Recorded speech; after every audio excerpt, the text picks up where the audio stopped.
Bem, acho que é uma situação diferente para mim estar falando com vocês, mas é um assunto muito empolgante e eu acho que a primeira coisa que eu tenho que fazer é falar quem sou eu. O aleitamento materno veio como uma coisa muito dinâmica na minha vida. Como eu posso falar? Eu, como toda mãe, queria o melhor para o meu bebê. E quando eu fiz pediatria, eu não sabia muita coisa sobre aleitamento materno.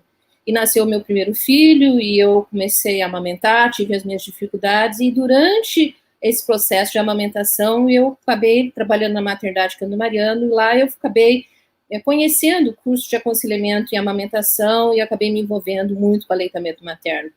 A amamentação é algo que, quando a gente entende a importância, transforma nossas vidas, porque é algo que não é só científico, mas é aquilo que você vê que é uma mistura entre que a gente é como mamífero, mas também como a gente pode transformar vidas. Bem, hoje eu acho que uma das coisas que eu deveria começar a falar para vocês é que esses rostinhos que estão na nossa imagem, de saúde, de alegria, de inteligência, é o que a gente gostaria para nossos bebês e que a gente gostaria que nossos futuros todos tivessem. E nada melhor do que começar bem. E começar bem inclui o aleitamento materno. Para eu passar a imagem, só clicar. Tá. Quando que a gente começa a falar de amamentação? É quando a gente pensa num casal grávido. A gestação começa, a formação de bebê não começa só na gestação. A gente sempre lembra que uma criança com 3, 4 anos, quando está menininha brincando de casinha, um menininho brincando de carrinho, ele já está pensando, ele já está sonhando o que vai ser quando ele crescer. Todos nós tivemos os nossos sonhos, temos os nossos sonhos. Lógico, quando a mãe está gestante, esse bebê começa a se tomar forma, principalmente quando ele começa a se mexer, quando ela percebe que realmente ela está gerando um novo ser, novos sonhos, novas fantasias vêm no seu bebê. Só que, normalmente, esse bebê da fantasia não é um bebê que é o bebê real de quando nasce. Quando esse bebê nasce, realmente ela tem que aceitar este bebê. E amor de mãe, muitas vezes, não é um amor instantâneo, aquele que nasce, olhei e apaixonei, porque ela tem que aceitar esse bebê que está vindo para ela. E aí, muitas vezes, entra o aleitamento materno e ajuda essa formação de vínculo entre a mãe e o bebê. Aí a gente pensa, então, quando que a gente devia começar a estimular o aleitamento materno? É só quando o casal está grávido? Não. É no futuro das nossas novas gerações. É as menininhas, quando estão brincando de boneca, e daí a gente já vê a indústria farmacêutica, a indústria de brinquedos, com as suas bonecas, com as suas mamadeiras e chupetas e afins, que na realidade isso é uma coisa que a gente vê que é cultural e que não deveria ser assim. A gente já deveria mostrar para as nossas crianças que os bebês, quando nascem, eles mamam no peito, não necessitando da indústria nos vendendo os objetos que fazem querer desestimular o aleitamento materno. E a mesma coisa, meninos brincando de boneca, isso vai fazer com que eles se tornem menos meninos? Não, porque na realidade a gente pensa, os meninos também vão ser pais, eles também deverão participar desse processo. Tanto é que hoje em dia a gente não fala que é uma mulher grávida, é um casal grávido, porque ambos têm que participar desse processo. Bem, aí vem o grande momento, ela está gestante, como eu falei, e agora vem o momento que esse bebê vem aos seus braços. O minuto de ouro, aquele primeiro momento de entrega, é algo que é inesquecível para toda mulher. E por que é tão importante o bebê mamar assim que nasce? Por uma série de motivos, tanto para a mãe, quanto para o bebê, quanto para o obstetra, quanto até para a questão do hospital. A gente tem que lembrar que quando esse bebê mama na sala de parto, nós vamos fazer com que ajude já a ele começar a ter os primeiros estímulos do contato pele a pele, ajuda a produção do leite, nós vamos pensar que essa mãe ela vai estar mais confiante, já vai começar a ter a contração do seu útero, ela vai estar já envolvida já com o seu bebê, esse contato de olho a olho já vai ajudar a liberação de hormônios e vai ajudar com que ela fique mais confiante com que ela vai conseguir amamentar. Eu sempre digo que a amamentação é igual um zíper. Se ele conseguir encaixar, ele desliza. Se ele não consegue encaixar, nós vamos ter mais dificuldades. Daqui a pouco nós vamos falar mais um pouquinho sobre isso. Bem, isso que eu estava contando em relação à primeira mamada, em relação a despertar o olfato, o cheiro, esse bebê, ele conseguir sentir aquela sua mãe. Já tem vários vídeos demonstrando que o bebê, ele nasce com esse estímulo, esse reflexo, que ele nasceu, colocou no colo da mãe, ele procura aonde ele vai mamar e ele já começa o reflexo de sucção na procura do leite materno. Aí nós vemos, amamentação é só um conhecimento de pediatra? Não. É um conhecimento interdisciplinar. Eu acho que até que ficou faltando aqui nesse slide foi até o depoimento até de obstetras e de mães, enfim, de muito mais pessoas deveriam ser colocadas. Mas os principais estão aqui. O que é amamentação para um poeta? Leite materno, água de vida que brota até a terra onde nasci. Para um sexólogo, é um ato sexual. O mesmo hormônio do prazer, a ocitocina, está presente. Para o imunologista, o leite materno é uma substância imunomoduladora, possui leucócitos e outros lactobacilos de defesa. Para o pediatra, uma tecnologia criada há milhões de anos, capaz de promover saúde, afeto e proteger de doenças os mamíferos humanos. Para o antropólogo, o aleitamento materno é uma cultura que precisa ser resgatada. Para o fonoaudiólogo, o esforço de sugar promove o crescimento e desenvolvimento do sistema estomagodognático. E para o designer, o alimento me disseram que melhor não há. A embalagem, além de prática, é saudável, ecológica, é linda e deliciosa. Enfim, várias pessoas, vários depoimentos do que significa o aleitamento materno para aquela pessoa, para aquela profissão.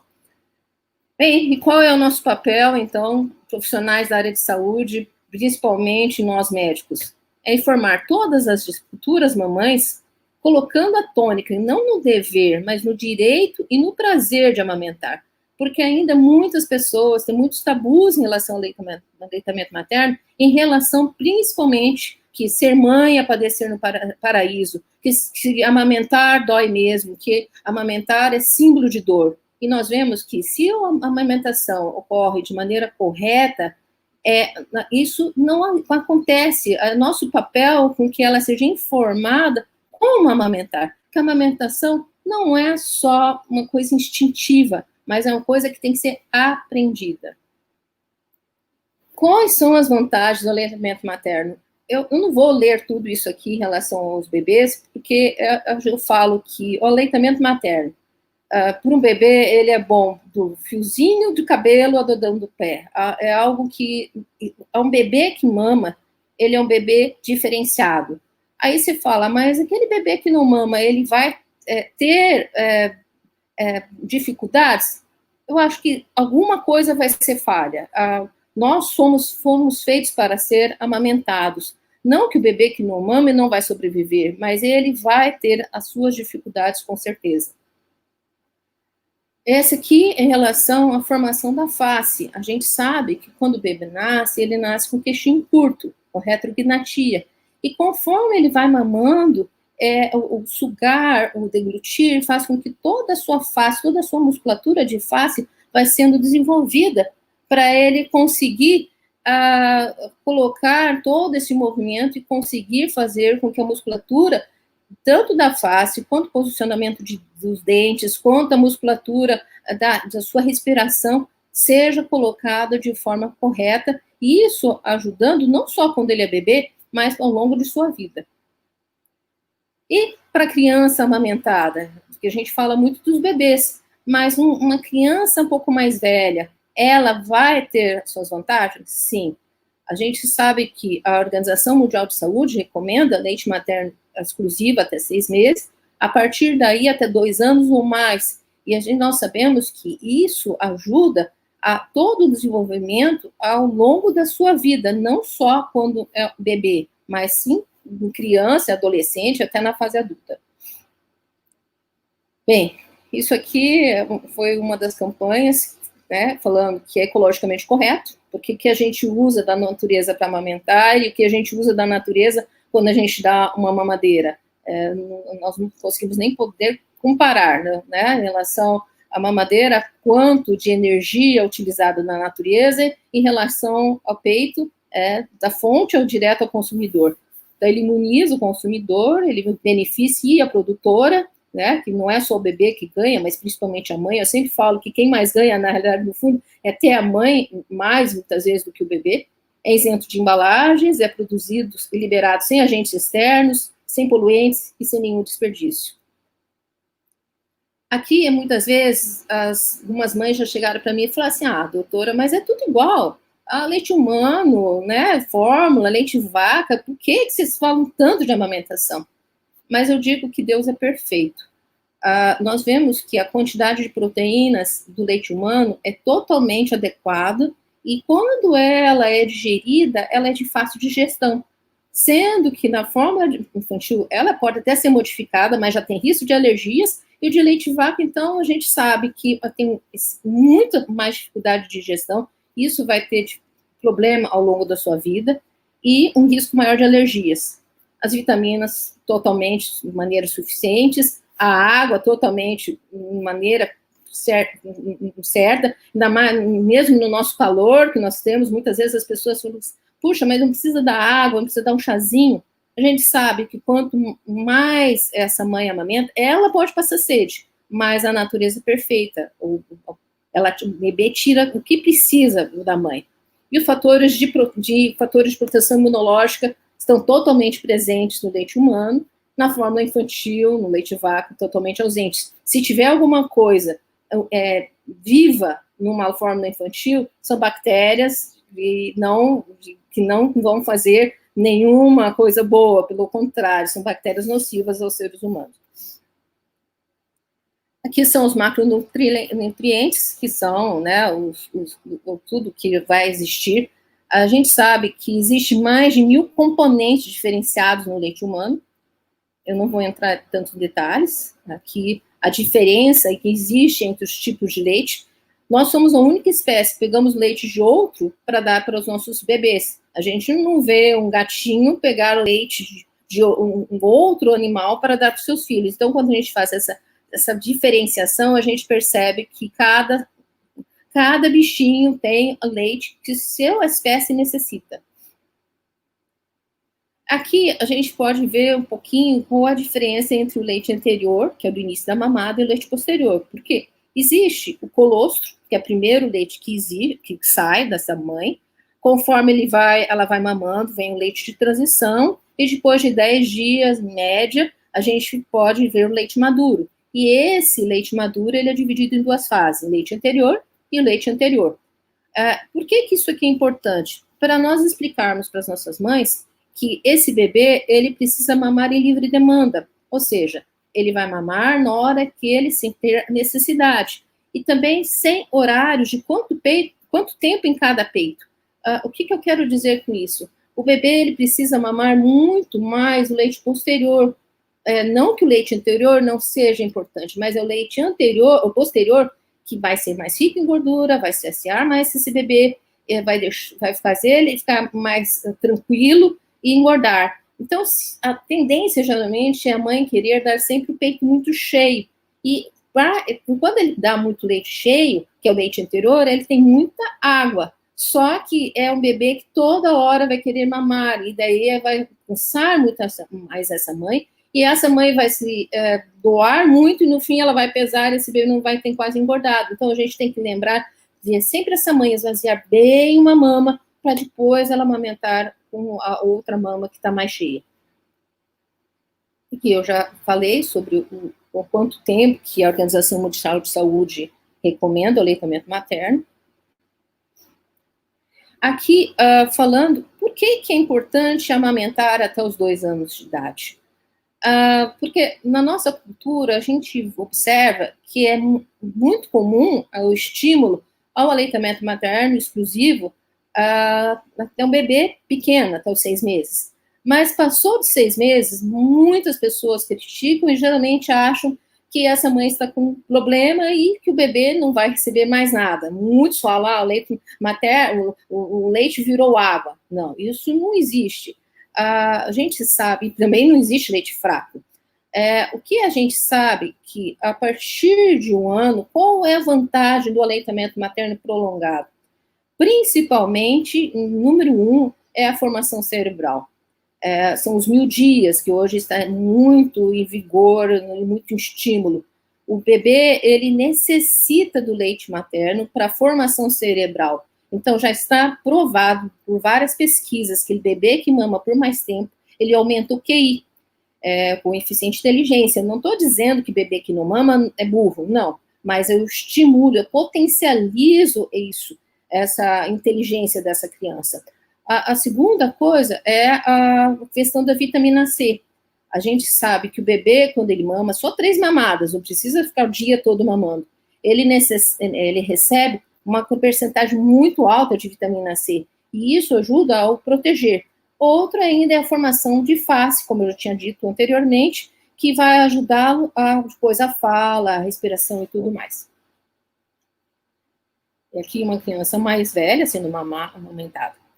Aí a gente fala um pouquinho de anatomia, né? Da onde que vem tudo isso? Como que é a formação da mama? A mama, quando não está amamentando, a gente sabe que a diferença entre uma mama de um lactante e um lactante é a quantidade de lóbulos, alvéolos, que vão sendo desenvolvidos.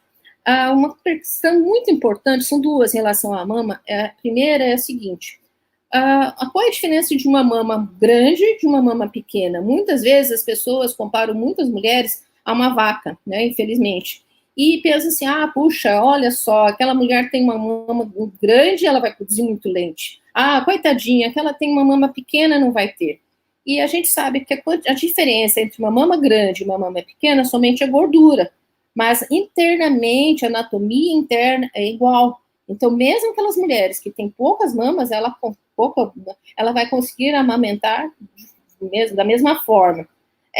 Quando a mulher engravida, a sua mama, ela já se transforma, ela já vai se preparando para a produção de leite, tanto externamente quanto internamente. O externo, muitas vezes, ela fala que ela está cheia de espinhas ao redor da areola, que aquilo são os ductos de Montgomery, que ajudam a sair certas secreções, que ajudam a lubrificação já para preparação da mama. Por isso que hoje em dia nós não falamos dessa mulher passar óleo, nem creme, nem ficar fazendo muita, passando bucha, enfim, não machucando até muitas vezes essa mama no período de gestação, porque a natureza é sábia, ela já está se preparando para esse bebê ser amamentado.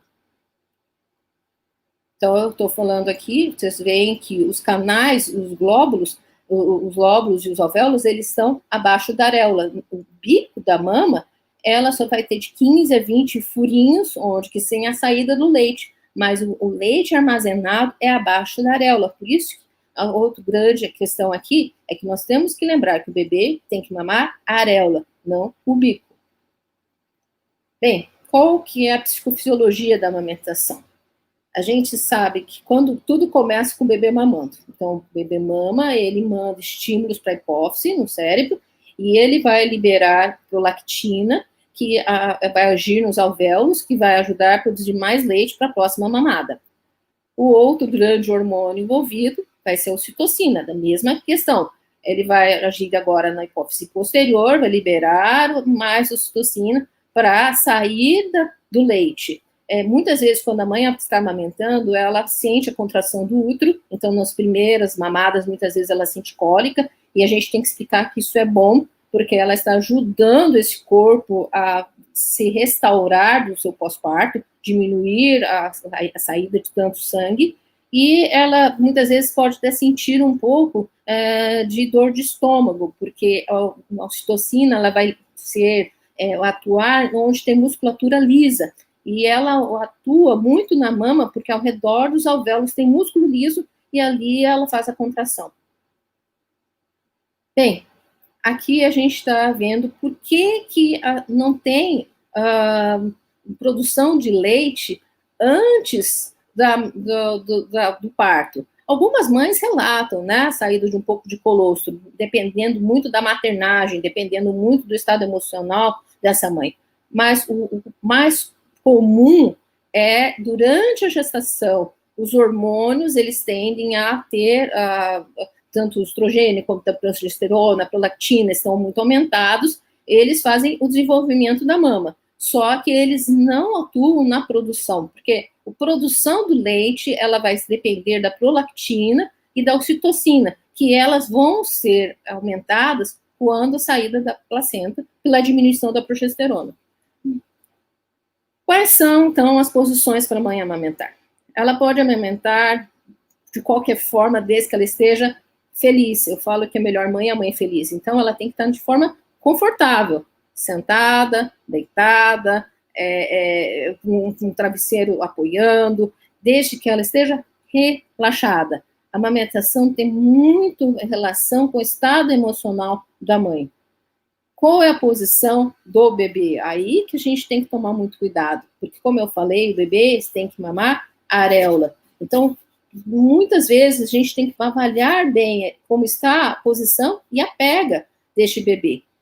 O mais difícil é a gente ver se a pega está incorreta, porque se a pega estiver incorreta, essa mãe vai sentir dor, e com isso ela vai acabar diminuindo a produção de leite, e com isso esse bebê vai começar a chorar mais, esse bebê vai começar a ficar mais irritado, isso vai gerar insegurança, vai gerar dor, e lógico que a mãe vai acabar muitas vezes tendendo a dar complemento de forma errada e acabar desmamando. Então, qual é a pega correta? Vamos lá. O queixo toca a mama, a boca bem aberta, o lábio inferior voltado para fora, as bochechas arredondadas, sobra mais areola acima e a mama fica redonda. A pega incorreta, o queixo não toca a mama, a boca pouco aberta, os lábios estão virados para dentro, as bochechas empolvadas e a mama ia ficar estirada. Eu sempre digo que a amamentação, quando correta, é igual a gente mamar o punho. Então, a gente tem que fazer bocão. Se eu faço biquinho, pequenininho, como chupar meu dedo, a pega estará correta. E o principal sinal é realmente a dor. A amamentação é prazer, a amamentação não pode ser uma tortura. Aqui é aquilo que eu sempre falo para a mãe, prestar muita atenção, como é que sai a mama depois que o mamilo, depois que ele mama. Ela não pode, o mamilo tem que estar redondo, como se nem tivesse mamado. Se ele sai chato, rachado, muitas vezes mais esbranquiçado, isso significa dificuldade. E muitas vezes essa dificuldade de pega vai acabar que a mama vai ficar engurgitada e muitas vezes isso pode até levar a uma mastite e acabar tendo mais problemas em relação a essa mama. Então, aqui nós vemos um bebê tendo estímulo, porque o neném nasce com estímulos, com reflexos. Então, quando ele é estimulado na sua boca, ele tem um reflexo de procura e apreensão. Então, ele abre a boca e vocês veem que os lábios estão bem abertos, o queixinho tocando na boca. Isso faz com que ele estimule de forma adequada a sua areola. Outra fotografia. Esse aqui eu não vou ler, mas esse aqui é um formulário de observação de mamada típico que todas as pessoas que trabalham com aleitamento materno, eles têm que estar bem frisados em suas cabeças, porque isso aqui é o dia a dia. A gente tem que sempre, quando você vê um bebê mamando, onde quer que você esteja, seja no supermercado, seja na igreja, enfim, você vê o bebê mamando, quando você está com isso aqui na cabeça, naturalmente você acaba fazendo esse formulário instintivamente, porque você percebe que se essa mãe tiver de forma relaxada, se o bebê estiver procurando, se você vê que a boca está bem aberta, enfim, isso aqui é a condição básica para a amamentação ser bem sucedida. Aqui, esse slide aqui eu coloquei, porque o bico de silicone é algo que muitas pessoas acabam, assim, achando que vai ser a solução dos problemas, quando a mãe está com dificuldade de amamentar. E a gente sabe que ele, muitas vezes, ele mais acaba atrapalhando do que ajudando, porque ele acaba estimulando o bebê a querer amamar o bico. E vocês veem até pela própria figura que aquela amamentação, aquele bebê ali, até parece que ele está mamando certo, mas ele está mais pegando o bico do que outra forma. Vocês veem que o lábio inferior já está ficando meio virando para dentro, a posição dele já não está tão adequada, e essa amamentação não vai conseguir ficar exclusiva por muito tempo, porque ele acabando mamando mais o bico do que a areola, a produção do leite dessa mulher vai acabar diminuindo e ela vai acabar complementando e vai acabar estimulando o desmame. Aqui é algo que a gente vê que é o dia a dia, né? Geralmente é isso. O bebê começa com dificuldade, retira pouco leite, a mãe acha que ela tem leite fraco, começa a ficar com dor, inseguro, o bebê começa a chorar, ela começa a produzir menos leite, ele não ganha peso, começa a urinar menos, aí muitas vezes alguém já fala, dá esse leite ou aquele outro, faz isso ou aquilo, que lógico, vendo o bebê chorar, ninguém gosta, e ela vai acabar introduzindo o complemento, e muitas vezes isso acaba de um bebê tão pequeno sendo desmamado de uma forma precoce, e tudo começou como? Uma dificuldade de pega e posição. Aqui nós estamos vendo que a gente consegue amamentar gêmeos, são amamentação em situações especiais, e muitas vezes as pessoas falam, um é fácil, 2, não. Dá para a gente amamentar gêmeos, sim. Lógico que essa mulher vai precisar muito mais ajuda. Óbvio que um bebê pequeno é complicado. 2, óbvio que ela precisa de ajuda, principalmente em outros serviços da casa, principalmente no descanso dessa mulher, mas nós vemos que ela consegue amamentar 2 simultaneamente, que é a forma mais adequada para ela, porque se ela amamentar um de cada vez, ela vai ficar o dia inteiro amamentando, e óbvio que isso vai gerar um desgaste. Na banheira. Já temos histórias, principalmente no banco de leite, nós tivemos história de trigêmeos que foram amamentados. Esse aqui não é de Campo Grande, mas de qualquer forma, para a gente saber que os trigêmeos também podem ser. E aqui alguns mitos que envolvem o aleitamento materno. O primeiro é em relação a que o peito vai cair. A gente sabe que o peito cair tem vários fatores, não a amamentação. O primeiro é a hereditariedade. Se minha mãe caiu, se minha avó caiu, enfim, se eu tenho uma tendência familiar, é óbvio que eu tenho mais predisposição para essa queda. Segundo, é a idade. Conforme nós vamos envelhecendo, vai tendo uma diminuição da elasticidade da musculatura e tudo vai caindo, não só a mama. Outra questão muito importante, aumento de peso. Então, só o fato de ter engravidado, e principalmente se essa mulher teve um ganho excessivo na gestação, há uma mudança na musculatura dessa mama, mas não que a amamentação em si vai fazer a queda das mamas. A questão do leite fraco, que a gente sabe que não existe, ele só muda a sua coloração, e muitas vezes isso pode fazer com que a mãe fique insegura, achando que o bebê, não só o leite materno não sustenta, que o bebê chora de fome, mas a gente tem que lembrar que o bebê chora por N motivos, que a bebê que nasceu prematuro não pode ser amamentado. A gente sabe, pelo contrário, que o bebê prematuro é o bebê que mais necessita. Hoje a gente tem muito a colostroterapia, que é a introdução do colostro o mais precoce possível, já como remédio, nem tanto quanto um alimento, porque isso vai ajudar as imunoglobulinas e as defesas desse prematuro. Que bebê que mama e arrota vai fazer o peito secar ou inflamar, isso a gente sabe que é uma coisa cientificamente que não tem comprovação nenhuma, e que a mãe que está amamentando, que vai trabalhar fora, isso aí, ela não vai produzir mais leite. A gente sabe que o que faz produzir é estímulo e cabeça. Aquela mulher que ela está convicta que o melhor leite é o leite dela, ela vai fazer com que essa amamentação continue. Ela consegue, muitas vezes, conciliar o trabalho e o aleitamento materno. Então, aqui a gente vê prematuros sendo amamentados, por isso que a gente estimula muito o método mãe canguru, que é o contato pele a pele o mais precoce possível, igual os cangurus fazem da natureza, ficar junto com a sua mãe, principalmente em posição vertical, e começar o mais precoce possível o estímulo dessa mulher para manter a sua produção de leite, já que o fator estresse é muito importante para essa mulher.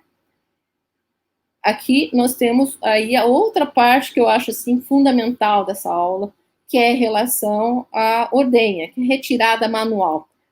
A questão do uso das bombas, seja manual, seja elétrica, muitas pessoas acham que isso vai ser uma coisa boa, mas nós vemos que a grande maioria das bombas, como o nome próprio fala, é uma bomba.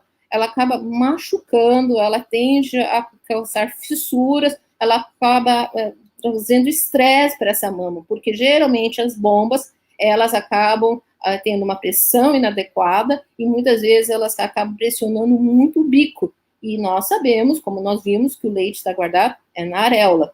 Então, se pergunta, como que a gente tem que orientar em relação à ordenha? Vou voltar. Quando que a gente faz uma ordenha? Primeiro, quando nós temos uma produção de leite aumentada, porque nós sabemos que quando o bebê nasce é o colostro, ok, que é o primeiro líquido que sai. Dá uns 2, 3 dias, né, até um pouquinho mais, vem a descida do leite. E muitas vezes, quando tem a pojadura, que é a descida do leite, a mama fica tão cheia que esse bebê não consegue pegar a areola e ele acaba escorregando. Então, nessa fase, a indicação da ordenha é fundamental. Outro é quando realmente a mãe retorna ao trabalho, ou quando esse bebê é separado dela de alguma forma, seja uma viagem, seja um evento que ela precisa sair, enfim. Como que faz a ordenha? Então, a primeira coisa é essa mulher tentar prender, colocar uma touca no seu cabelo, ou prender o seu cabelo, lavar bem as suas mãos. Lógico que ela já vai estar com a sua vasilha já esterilizada, o seu pote esterilizado. Se ela for doar para o banco de leite, ela vai entrar em contato com esse banco de leite, para esse banco de leite trazer já um pote específico para ela. Lavar, como eu falei, muito bem as suas mãos. E ela tende a estar de forma mais relaxada possível.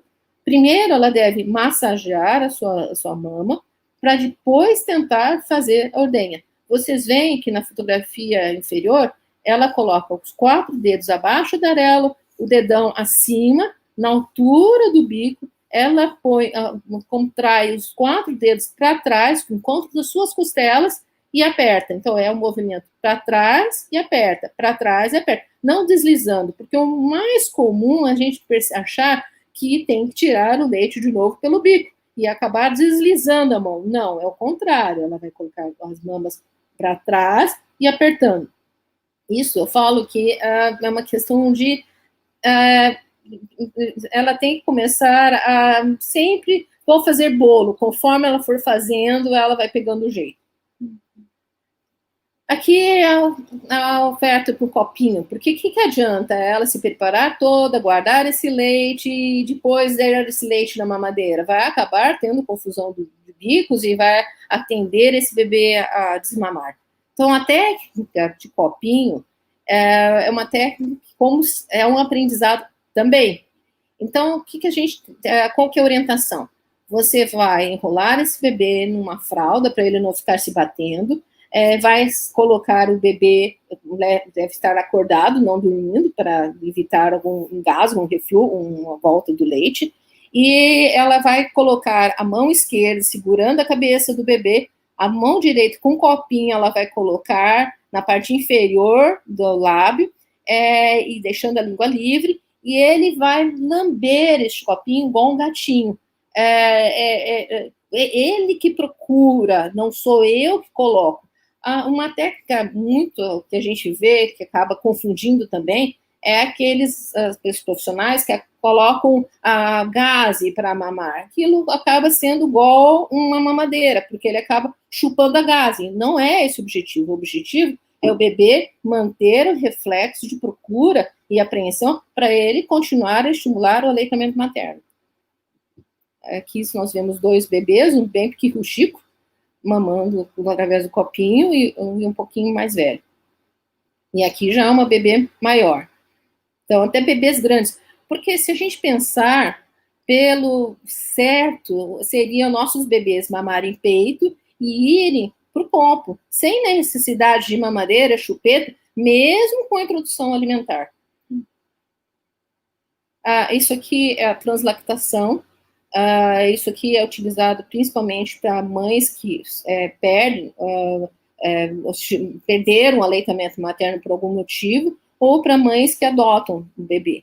A gente sabe que na época de guerra, nós tivemos freiras que amamentaram os bebês, mesmo nunca tendo tido seus próprios filhos, né, lógico, virgens, porque não tinha alimento para os bebês, e elas colocavam os bebês debaixo das suas batas, colocavam o bebê para mamar, e pelo estímulo aumentava a produção de leite, e elas produziam leite. Aqui a gente fala aquelas mães que vão voltar a trabalhar. Então, elas têm que saber a importância de amamentação de forma exclusiva, como fazer para ela manter a amamentação, o prejuízo do uso dos bicos, porque se ela introduzir um bico, uma chupeta, uma mamadeira, vai ter confusão de bicos, e principalmente o nenê vai tender ao desmame. A importância de amamentar sob livre demanda, que é mamar na hora que o bebê quiser, quando ele quiser. Como colocar o bebê no peito, que são os pilares da posição da pega, como fazer a pega correta, e como fazer uma ordenha manual. Eu falo que a mulher que consegue fazer uma ordenha manual sem sentir dor e conseguindo a retirada do leite é uma mulher poderosa, porque em qualquer lugar ela consegue tirar o seu leite e deixar e ficar segura que seu bebê vai ser bem alimentado. Bem, eu acho que para finalizar, eu tentei fazer um resumo, bem resumo. Essa frase é uma frase que acho que é um impacto muito importante. Que o leite materno não é só uma fonte nutricional perfeitamente adaptada para a criança, mas ela é como um remédio mais específico e personalizado, que é dado no momento que a expressão do gene está sendo aperfeiçoado para a vida. São os 1000 dias. Essa é uma oportunidade de saúde que não deve ser desperdiçada. Muito obrigada, e eu acho que agora eu queria abrir para perguntas, se eu puder ajudar vocês, estou às ordens.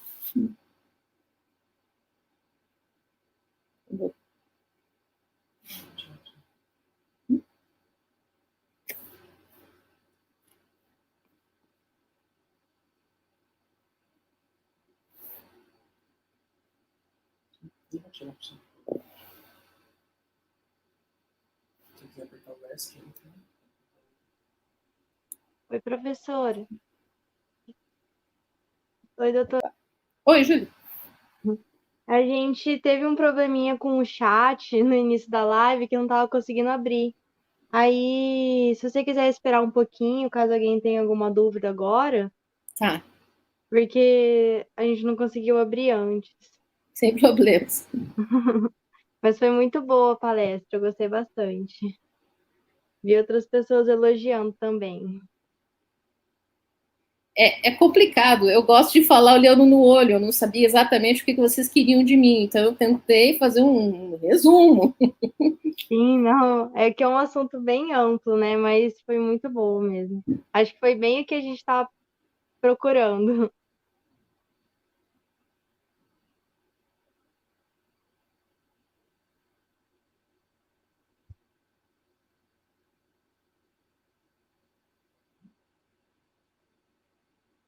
Será que alguém vai precisar quer fazer alguma pergunta? Então, até agora ninguém se pronunciou, na verdade. Eu acho que a gente pode encerrar, então. O link já foi disponibilizado para quem participou. Ah, não, aqui, ó. Perguntaram. Amamentar deitada pode dar infecção de ouvido no bebê? Gostei da pergunta. Quando a gente dá mamadeira, sim. Peito, não. Você pergunta por que não? Porque quando o bebê mama, ele tem um movimento contínuo da musculatura. Então, não tem a entrada de leite para tubo de Eustáquio, que é o tubinho que liga o ouvido e a boca e o nariz. Enfim, essa ligação ela é interrompida pelo movimento da musculatura. Então, você dar mamadeira é prejudicial e vai tender a infecção de ouvido, porque o bebê, ele não suga, ele só engole. Para mamar, ele tem que ter movimento na musculatura. Então, ele não tem problema amamentar deitado. Teve outra aqui. Para a mulher que volta a trabalhar, como descongelar esse leite em temperatura ambiente? Ok. Eu esqueci de falar alguns detalhes. Como esse leite tem que ser guardado, em primeiro lugar. Lógico que o vidro tem que ser esterilizado, o vidro, de preferência, tem que ser o vidro e a tampa de plástico. Você ferve bem esse vidro.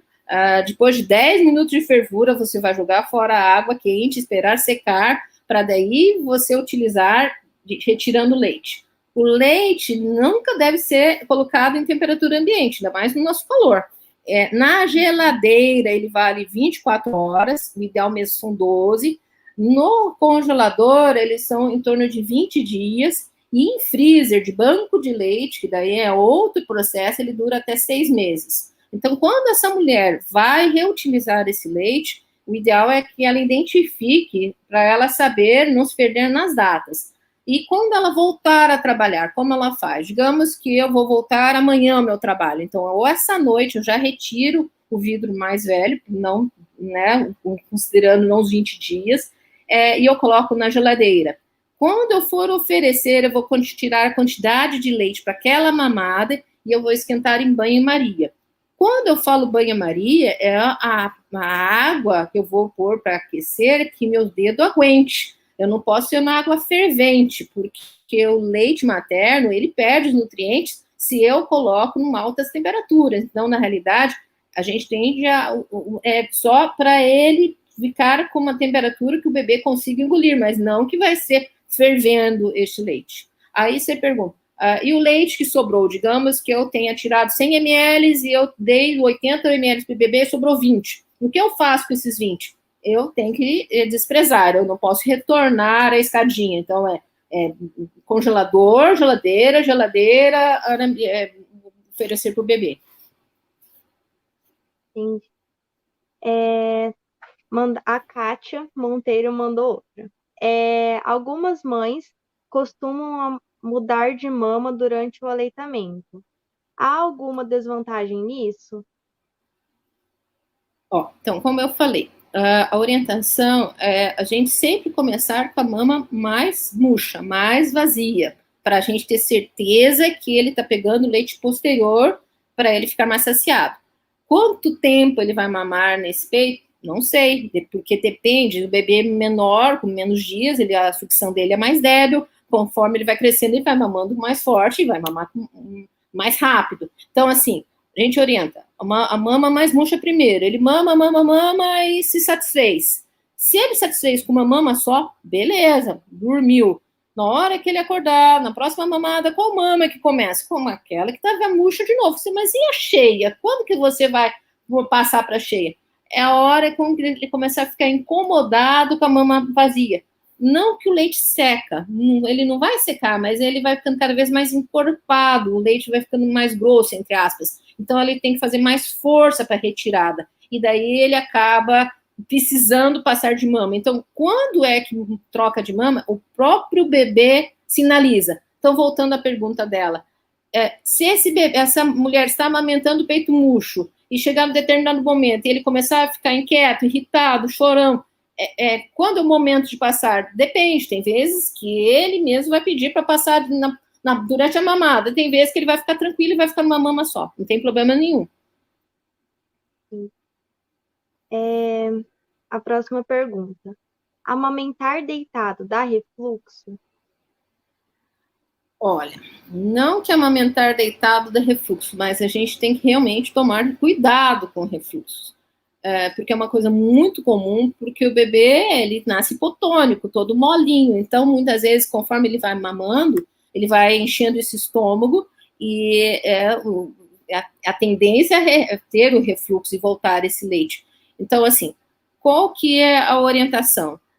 Esse bebê ser amamentado e colocado com a cabeça bem mais alta que os pés, para a gente realmente tomar cuidado para não ter a volta do leite. Então, assim, todos os bebês têm refluxo? Não, mas é uma tendência muito frequente o bebê pequenininho, tipo, poucos dias, ter a chance de ter refluxo. Ainda mais se o bebê é baixo peso, bebê prematuro, enfim. Então, não que amamentar deitado traga refluxo, mas a gente tem que tomar, primeiro, cuidado que essa mama esteja mais vazia, vou repetir, e cuidar para esse bebê estar mamando com a cabeça bem mais alta que os pés, ele não está totalmente na horizontal, e pós-mamada ele ser colocado em uma posição inclinada, não plana.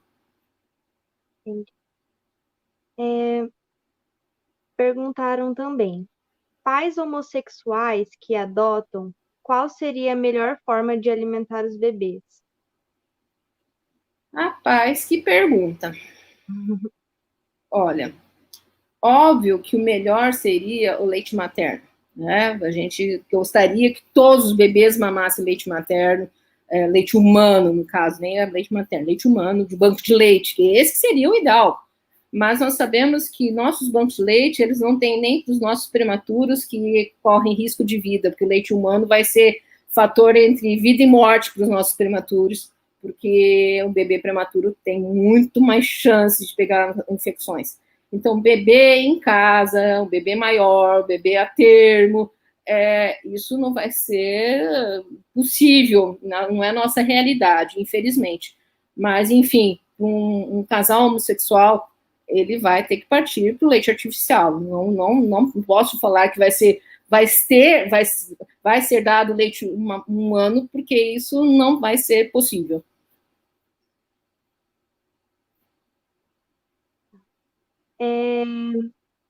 A Kátia mandou outra pergunta. Ouvi dizer que se mudar de mama no mesmo aleitamento, que o bebê fica exposto a muita glicose e pode mais tarde causar o aparecimento de diabetes. Não, isso aí não concordo, porque na realidade a diferença maior é a gordura, não tanto a lactose do leite materno. Pelo contrário, a gente sabe que a lactose tem maior quantidade no início da mamada. Então, assim, a orientação é amamenta o peito mamucho para ele pegar mais gordura, quando ele estiver sentindo que ele precisa mamar mais e tiver uma concentração maior de gordura e ele tiver com leite mais, precisando sugar com mais força, ele acaba mamando o leite anterior e daí ele pega a água e a lactose. Então, isso não é verdade. A amamentação pode auxiliar contra a depressão pós-parto? Com certeza. Nós sabemos que a amamentação ela é fundamental, principalmente para as mulheres, porque é continuação do umbigo, é a tal da estrogestação, é aquela questão assim, a amamentação é a única coisa que só realmente a mulher pode fazer, é a questão do vínculo, é a questão da mulher se reconhecer nessa criança, é a da aceitação mútua, então está assim, confirmado que ela ajuda realmente a prevenir a depressão pós-parto, principalmente quando a amamentação é bem sucedida e principalmente quando esse bebê é colocado para mamar nas primeiras meia hora de vida para ajudar até a liberação hormonal. Então, assim, isso é um momento de ouro, é um minuto de ouro, é fundamental para a gente ter a prevenção da depressão pós-parto. Qual é a dieta mais recomendada durante a amamentação? Ok, essa é uma pergunta interessante. A gente tem que lembrar que durante a gestação, esse bebê ele já come junto com a mãe. O que a gente tem que... Qual é a dieta para a mãe que está amamentando? É o que ela já vinha fazendo durante a gestação. Ela não precisa modificar a sua dieta. Tem duas questões em relação à dieta que as pessoas preocupam. Primeiro, em relação à produção de leite. Comendo isso, ou aquilo, ou X, ou Y, ela vai produzir mais leite, né? São várias crendices que a gente começar a perguntar, todo mundo vai ter um segredinho. Come alfafa, cerveja preta, milho, aveia, água inglesa, enfim. Isto tem muita relação com o fator emocional da mulher, porque quando o bebê nasce, todo mundo lembra do bebê. Antes, ela era o centro das atenções, né? Na gestação, todo mundo quer passar a mão na barriga dela, todo mundo quer vê-la, faz o chave de fralda dela, enfim, ela é o centro, as fotografias são dela. Quando o bebê nasce, todo mundo quer saber do bebê, e muitas vezes sobra aquela mãe com dor, se sentindo feia, insegura, e quando alguém vem com um alimento especial para ela se sente emocionalmente melhor, porque alguém lembrou que ela existe também. E isso a ajuda. Então, você fala assim, esses alimentos que aumentam a produção de leite é frescura? Calma lá, é aquilo. Não adianta comer um monte de tranqueira se eu não colocar o bebê para mamar, isso a gente sabe. Mas o que ajuda a produção de leite é estímulo, mas o fator emocional. Então, se a mãe estiver bem, ela vai acabar produzindo mais leite. Então, se alguém receber um alimento que alguém trouxe especial para ela, o emocional é importante, ela acaba produzindo mais leite. A segunda questão em relação aos alimentos são em relação à cólica, que as pessoas ficam preocupadas, né? Que é um amadurecimento do sistema digestivo desse bebê.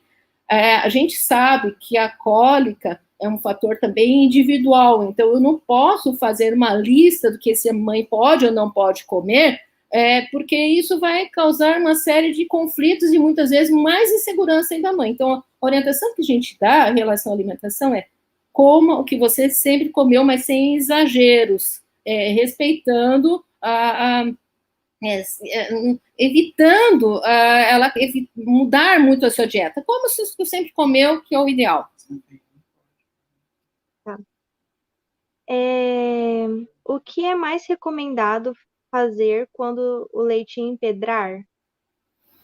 Bem, primeiro, tentar evitar que o leite empedre. E para isso que a ordenha é fundamental. Então, na fase da pojadura, a mãe começou a sentir que está tendo a descida do leite, ela tentar primeiro se acalmar, sei lá, tomar um banho morno, chupar uma bala, escutar uma música, alguém massagear suas costas, ela se sentir tranquila, aí ela fazer a massagem das suas mamas e tentar retirar o excesso deste leite. Aí digamos que esse peito já empedrou, eu acho que é mais ou menos a mesma coisa, mas no sentido assim, a massagem é fundamental, não tentar já de cara tentar tirar esse leite com a manual e muito menos com a bomba, porque ela vai tender a mais machucar do que aliviar essa dor. Mas assim, precisa tirar o excesso do leite, porque se essa mãe falar, está doendo, e ela não tira, a tendência é piorar. Então ela tem que ser orientada aqui. Empedrou, está com excesso de leite, tem que tirar, porque ela não tirando vai piorar a situação, não melhorar. A relação com pressas mornas ou frias. Então, a gente sabe que isso é uma coisa perigosa. Em relação à compressa morna, a gente sabe que faz vasodilatação, dá uma falsa sensação que amoleceu, só que ela ajuda a aumentar mais ainda a quantidade de leite e ela acaba, muitas vezes, pedrando mais. Fora que, muitas vezes, ela pode se queimar, porque a pele da mama é sensível e, muitas vezes, ela põe compressa tão quente que a gente já viu queimaduras feias da pele. Então, a gente não utiliza nem compressa morna, nem compressa fria. O ideal é fazer massagem e a ordenha manual. Pode amamentar estando grávida? Pode amamentar. Quando que a gente não vai orientar a amamentação na gestação? Se essa mulher já teve fatores de risco para um trabalho de parto prematuro. Então, se ela já teve bebê prematuro, se ela está sentindo contração, se ela está com sangramento, se ela tem fatores de risco para um trabalho de parto prematuro. Se ela tem uma gestação normal, sem fatores de complicação, não vai fazer mal nem para ela, nem para o bebê que está mamando, né, nem o bebê em formação. E o mais lindo de tudo, que quando nascer o segundo filho, o bebê, né, que ela está gerando, ela vai produzir colostro da mesma forma. Então, a natureza é perfeita. A questão maior é de como ela vai lidar agora com esses dois bebês, com o bebê grande e com o bebê pequenininho. Então, ela vai ter que saber conciliar essa situação. Mas não faz mal nenhum ela amamentar estando grávida. Acho que essa vai ser a última pergunta. Quando ocorre a mastite, pode ser feito bolsa quente ou fria? Não. Ela não deve fazer mastite de forma, fazer bolsa de compressa quente ou fria, de momento algum.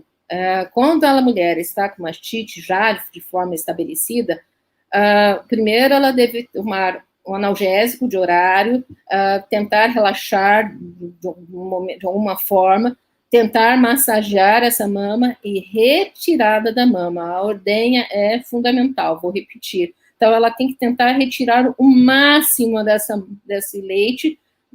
A mulher tem que descansar, a mama não deve descansar, a mama tem que ser retirada para a gente tentar tirar os fatores que estão levando à inflamação dessa mama.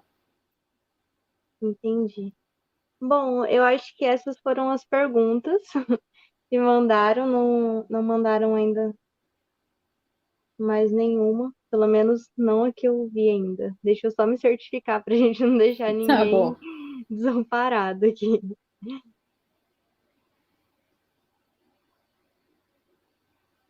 Júlia, Oi. ó, se alguém tiver alguma pergunta a mais, se eu puder ajudar, pode mandar para o meu WhatsApp, que eu tento responder alguma pergunta, porque eu sei que vocês vão tentar ajudar a comunidade, e muitas vezes vai gerar dúvidas ao encontrar na prática, né, alguma mãe que esteja amamentando ou gestante, enfim. Se vocês quiserem anotar o número do meu WhatsApp, não tem problema, posso passar para eles. Eu posso, então, disponibilizar o seu celular no chat, que é assim que Tá, eles vão ter acesso. Então, eu vou disponibilizar caso alguém tenha mais dúvida. isso. Mas, por enquanto, as perguntas foram essas. Parece que tem uma pergunta aqui. Quando a mastite está no início, ainda é possível amamentar? Ah, tá.